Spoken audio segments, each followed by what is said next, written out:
नमस्कार विद्यार्थी मित्रांनो, Mpsc IQ मध्ये तुम्हा सर्वांचं हार्दिक स्वागत. मित्रांनो, पर्यावरणातील एक महत्त्वपूर्ण टॉपिक इकोसिस्टीम. तर इकोसिस्टमला मराठीमध्ये परिसंस्था म्हटलं तर या परिसंस्था टॉपिकवर आयोगाने जेवढे क्वेश्चन विचारले त्यापैकी महत्त्वाचे क्वेश्चन आपण आजच्या व्हिडिओमध्ये घेतोय, जेणेकरून तुम्हाला भविष्यामध्ये या टॉपिकवर जर क्वेश्चन विचारले तर ते चुकायला नको किंवा हे क्वेश्चन जर रिपीट झाले ते सुद्धा चुकायला नको. ओके, व्हिडिओ सुरू करण्यापूर्वी तुम्हाला सर्वांनी एक विनंती, जर चॅनलला म्हणजे Mpsc IQ ला सबस्क्राईब केलं असेल तर नक्की सबस्क्राईब करा व शेजारी असणाऱ्या बेल आयकॉनला सुद्धा प्रेस करून ठेवा.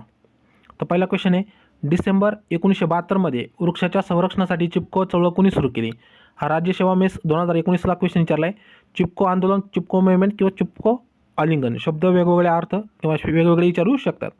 पर्यामध्ये विष्णू महिला, दुसरा सुंदरलाल बहुगुणा, तिसरं पांडुरंग हेगडे, चौथा शरद जोशी. याचं जे ॲक्युरेट आन्सर आहे सुंदरलाल बहुगुणा. सुंदरलाल बहुगुणा यांनी 1972 ला ही चळवळ सुरू केली. ही चळवळ वृक्षाच्या संरक्षणासाठी मांडली जाते. याबाबत काही चित्र आहे तुम्हाला स्क्रीनवर आहे. महिला आणि पुरुष बघा वृक्षाभोवती थांबलेले आहेत.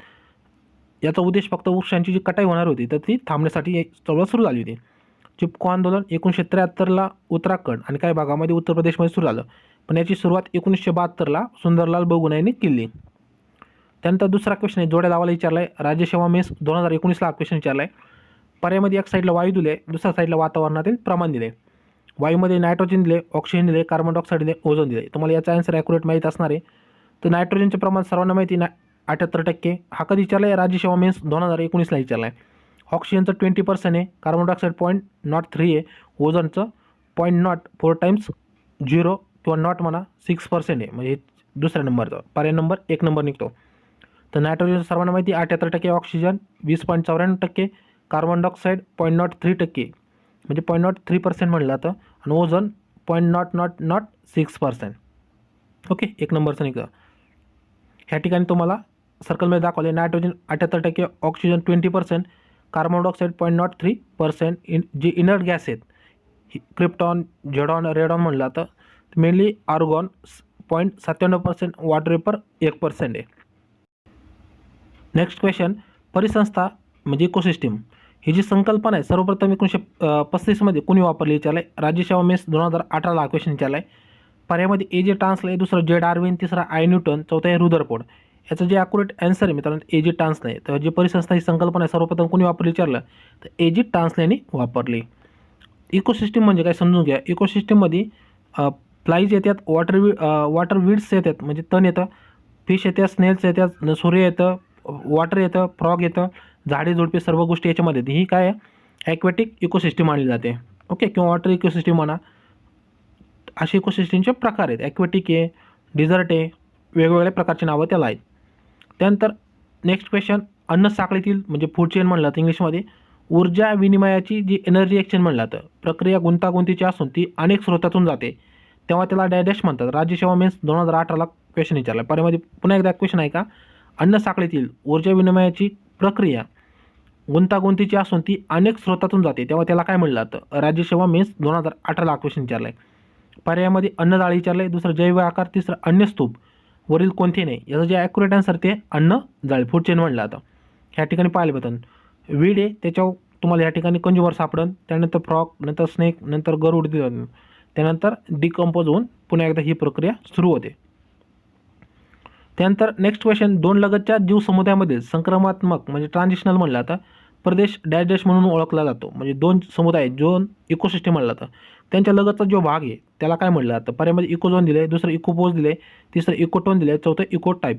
हा कधी विचारला क्वेश्चन? राज्यसेवा पूर्व 2018 ला क्वेश्चन विचारला आहे, म्हणजे 1-2 वर्षापूर्वीच हा क्वेश्चन विचारला आहे. याचं जे आन्सर आहे मित्रांनो इकोटोन म्हणलं जातं. तो इकोटोन तुम्हाला सर्वांना माहिती, दोन जैव समुदाय किंवा इकोसिस्टीम म्हणा. या ठिकाणी गवताळ दिसत, ठिकाणी या झाडं दिसत, याच्यामधला जो ट्रान्झिशन भाग आहे त्याला काय म्हणलं जातं? इकोटोन म्हणलं जातं. सोप्या शब्दामध्ये इकडं बघा, या ठिकाणी तुम्हाला गवत जास्त दिसतं, या ठिकाणी गवत दिसणार नाही, याच्यातला जो भाग मधला त्याला इकोटोन म्हणलं जातं. ओके, हे काय ecotone is a transitional area between two biological community where two communities meet and integrate. म्हणजे दोन कम्युनिटी काय होतात? भेटतात किंवा एकत्र होतात. ओके, तर मग इकोटोन तुम्हाला समजला सांग, दोन जैव समुदाय इकोसिस्टीम ज्या ठिकाणी एकत्र होतात त्या ठिकाणाला इकोटोन म्हणलं जातं. हे तुम्हाला गवताचं लगेच कळण. त्यानंतर नेक्स्ट क्वेश्चन, खालीपैकी दूषित होणाऱ्या पाण्यापैकी कोणत्याही मनुष्य प्राण्यास जास्त हानिकारक आहे? हा कृषी सेवा पूर्व 2018 ला क्वेश्चन विचारला आहे.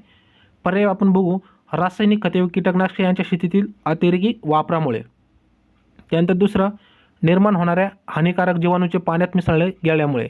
तिसरं, कारखानदारी त्याचे वेस्ट बाय प्रॉडक्ट नदी पात्रामध्ये सोडल्यामुळे होणारे दूषित पाणी. चौथा आहे वरील सर्व. ओके, जर क्वेश्चन तुम्ही प्रॉपर जर वाचला तुम्हाला याचा आन्सर लगेच ॲक्युरेट कळेल की याचं आन्सर आहे ते ब क. ओके, ते दूषित पाण्यामुळे मनुष्य प्राण्यास जास्त घातक कोणतं येतं, याच्यामध्ये निर्माण होणाऱ्या हानिकारक जीवाणूचे पाण्यात मिसळले गेल्यामुळे. नंतर कारखानदारीची त्यांची बाय वेस्ट प्रॉडक्ट आहे, आपण म्हणजे इंडस्ट्रियल एरियामधून जे वेस्ट वॉटर निघतं किंवा त्याचे जे बाय प्रॉडक्ट आहे ते नदी पात्रामध्ये सोडल्यामुळे काय होतं, होणारे दूषित पाणी लक्षात ठेवा. त्यानंतर रासायनिक खते व कीटकनाशके यांच्या शेतीतील अतिरिक्त वापरामुळे हे काय होतं, मनुष्य प्राण्यास हानिकारक नसून ते कायसाठी आहे, ते शेतीसाठी किंवा जी जमीन आहे त्यासाठी हानिकारक ठरते. या ठिकाणी तुम्हाला पाहायला भेटेल इंडस्ट्री एरियाचे झोन. या ठिकाणी बघा कसं पाणी वेस्टेज होतं किंवा जे आपण म्हणतो ना केमिकल वेस्ट आहे ते समुद्रामध्ये किंवा पाण्यामध्ये सोडल्यानंतर ही स्थिती निर्माण होते. नेक्स्ट क्वेश्चन, परिसंस्थाबद्दल खाली विधाने बरोबर आहेत. क्वेश्चनची आहे राज्यसेवा मेस 2017मध्ये क्वेश्चन विचारला आहे. पर्यायामध्ये बघा, परिसंस्था ही जैविक व भौतिक पर्यावरणाची बेरीज असते.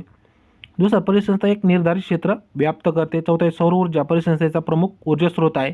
चौथ्या, परिसंस्थेची ऊर्जा जैविक भौतिक हे तिन्ही घटक आहेत.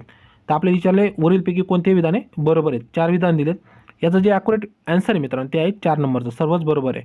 म्हणजे परिसंस्था ही जैविक व भौतिक पर्यावरणाची बेरीज असते. याच्यामध्ये ऊर्जेचं पण येतं. नंतर परिसंस्था एक निर्धारित क्षेत्र व्याप्त करते. नंतर सौर ऊर्जा परिसंस्थेचा प्रमुख ऊर्जा स्रोत आहे. चौथ्या, परिसंस्थेचे ऊर्जा जैविक भौतिक हे तिन्ही घटक आहेत. लक्षात ठेवा जे 3 नंबरचे सौर ऊर्जा परिसंस्थेचा प्रमुख ऊर्जा स्रोत आहे हे बरोबर आहे. या ठिकाणी तुम्हाला पाहायला भेटेल सूर्य पाहायला भेटेल, पक्षी, इकोसिस्टममध्ये पाणी आणि सर्व गोष्टी त्याच्यामध्ये येतात. त्यानंतर नेक्स्ट क्वेश्चन, हवेतील प्रदूषणामुळे तापमानामध्ये थोडीशी वाढ झाली आहे त्याच्यामुळं डॅश डॅश असं सांगितलं आहे. कृषी सेवा पूर्व 2017ला हा क्वेश्चन विचारला आहे. पर्यायामध्ये पर्जन्यमान वाढले आहे. नंतर नेक्स्ट, हंगामामध्ये म्हणजे सीझनमध्ये बदल झाला आहे. मध्ये कृषी उत्पादकतेमध्ये घट झालेली आहे. चौथा आहे, दूध उत्पादनामध्ये वाढ झालेली आहे. पर्यायामध्ये आपल्याला फक्त नंतर फक्त आणि ब तिसरं दिले, ब आणि क, चौथा आहे ड. याचं जे आन्सर आहे ॲक्युरेट मित्रांनो ते आहे 3 नंबरचं ब आणि क. म्हणजे ब आणि क केले हंगामामध्ये बदल झाला आहे. क मध्ये काय कृषी उत्पादकतेमध्ये घट झालेली आहे. या ठिकाणी पाहिजे हे काय विचारले, हवेच्या प्रदूषणामुळे आपल्याला विचारले. पर्जन्यमान वाढले का नाही हे तर चुकीचं निघणार आहे. म्हणजे ज्या ठिकाणी त्या ठिकाणी हे कट होते. त्यानंतर फक्त ड आहे का, हे तर बरोबर आहे. मग क बरोबर असायला पाहिजे, मग क बरोबर आहे.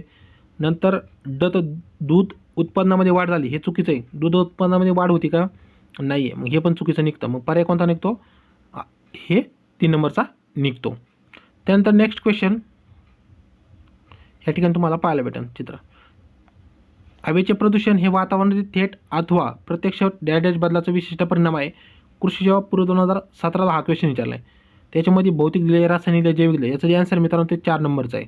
तर 4 नंबरचा जो पर्याय आहे ते तिन्हीमुळे त्याच्यावर काय होतं, इफेक्ट पडतो. या ठिकाणी तुम्हाला पाहायला भेटेल इंडस्ट्रियलमुळे, नंतर भौतिकमुळे सुद्धा आणि रासायनिक, भौतिक आणि म्हणतो जैविक घटकामुळे सुद्धा काय होतं, प्रदूषण होतं किंवा परिणाम होतो. त्यानंतर नेक्स्ट क्वेश्चन, जोड्या लावायला विचारलं आहे. राज्यसेवा मेस 2016ला विचारला आहे. एका साईडला जीवावरण किंवा बायोस्फिअर म्हणलं तर दुसऱ्या साईडला राज्य दिलं आहे. म्हणजे कोणते बायोस्फिअर कोणत्या राज्यात ते आपल्याला विचारले, जोड्या लावायला विचारले. पर्यायामध्ये एक साईडला कच्छ, दुसरं शेषाचलम, तिसरं पन्ना, चौथं कांचनजोंगा. तर याचं जोड्या लावायचं जर ॲक्युरेट पाहिलं तुम्हाला याच्यात काही आन्सर जर माहीत असेल तुम्हाला लगेच जमन की कच्छ गुजरातमध्ये हे तर सर्वांना माहिती आहे. म्हणजे अचं 4 नंबरचं या ठिकाणी आणि हे ते आहे. पण दुसरं बघू शेषाचलम, हे तर तुम्हाला माहिती आंध्रमध्ये आहे. ओके, हे तर याच्या ठिकाणी नसणार आहे. 4 सिक्कीममध्ये नाही, शेषाचलम आंध्रमध्ये. त्याचं जे आन्सर निघतं ते 4 नंबरचं निघतं. म्हणजे कच्छ गुजरात, शेषाचलम आंध्र, नंतर पन्ना कुठे आहे हे तुम्हाला माहिती MP मध्ये आहे, कांचनजोंगा सिक्कीममध्ये आहे. ओके, बायोस्फिअर समजून घ्या. बायोस्फिअरमध्ये जसं की ॲटमॉस्फिअर, नंतर क्रिओस्फिअर, लिथोस्फिअर, हायड्रोस्फिअर हे त्याच्यामध्ये येतात. जिओस्फिअर याला म्हणलं जातं. आणि याच्यातलाच बायोस्फिअरमध्ये काय येतं, याच्यामध्ये इकोसिस्टीमसुद्धा येते. आणि जे डिझर्टची सिस्टीम आपण म्हणतो त्याला टेरेस्ट्रियल किंवा आपण म्हणतो त्याला जमिनीवरची जी इकोसिस्टीम आहे ती धरून बायोस्फिअर निर्माण होतं. ओके. तर मित्रांनो, इकोसिस्टीमवर जेवढे क्वेश्चन घेतले आपण, जवळजवळ 10 क्वेश्चन घेतले, हे तुम्हाला कसे वाटले कमेंट करून सांगा. जर काही त्रुटी आढळल्यास तर कमेंट बॉक्समध्ये सांगा. व्हिडिओ जर आवडला तर व्हिडिओ लाईक करा, चॅनल सबस्क्राईब केलं असेल तर नक्की सबस्क्राईब करा.